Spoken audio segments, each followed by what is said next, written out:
Assalamualaikum Besti. Hari ini aku mau masak goreng tempe sosis, masak sayur sop, sama bikin sambal tempe. Temenin masak ya Besti, sambil aku ceritain cerita horor nyata. Aku mau lanjutin cerita kemarin yang tertunda, yaitu cerita horor nyata tentang maling. Ini kejadiannya saat aku masih duduk di sekolah dasar. Jadi saat itu sekitar habis subuh itu tiba-tiba kakekku itu teriak-teriak. Katanya pintunya itu kenapa kebuka, pintu dapurnya kok nggak ditutup. Nah pas siang harinya seisi rumah itu baru ternyata kalau rumah kita itu hampir kemalingan. Jadi laci-laci di rumah kita itu, tempat penyimpanan itu semuanya acak-acakan. Nah setelah dipikir-pikir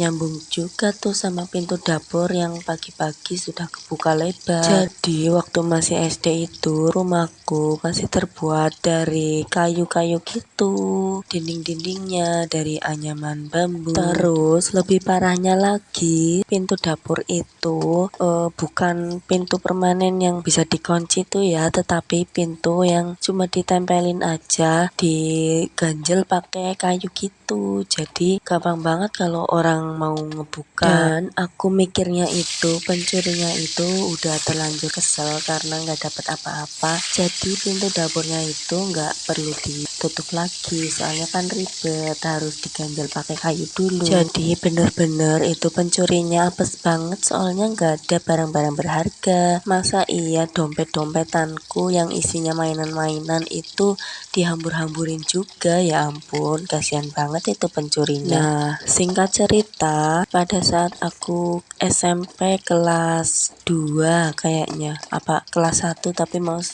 naik kelas 2, itu terjadi lagi pencurian. Jadi di rumahku kemalingan untuk yang kedua kalinya. Ceritanya saat itu aku sudah punya HP, dan HP itu HP pertamaku ya, dibelikan buku pas hari ulang tahunku. Aku masih inget banget pada malam sebelum kejadian HP ku hilang. Jadi malam itu tuh aku seneng banget main HP, padahal besoknya kan mau ada tes ya, tes kenaikan kelas, dan aku dimarahin sama ibuku, bukannya belajar malah mainan HP terus, sampai HP-nya itu disita sama ibu terus diumpetin. Terus aku marah kan, terus aku langsung ke kamar dan terus dibalikin lagi sih. Nah terus aku sama aku HP-nya itu ditaruh di balik bantal sampai aku ketiduran. Terus pas bangun pagi-paginya aku nyari-nyari HP-ku itu ternyata udah nggak ada. Aku akhirnya paling diumpetin sama mamaku lagi. Terus aku lanjut berangkat sekolah kan, dan ternyata saat aku lagi ngerjain tes itu aku tetap nggak fokus, tetap kepikiran sama HP-ku itu. Nah pas sudah pulang sekolah, pas di rumah itu malah ibuku bilang, "Nah itu HP-nya kakakmu dibawa ya, kok dicari-cari nggak ada, katanya kayaknya dibawa sama kamu." "Enggak kok mak, aku aja lagi nyari-nyari HP-ku belum ketemu juga." Jadi ternyata HP-ku sama punya kakakku itu hilang. Padahal HP kakakku itu mau dijual, terus sudah ada yang mau beli,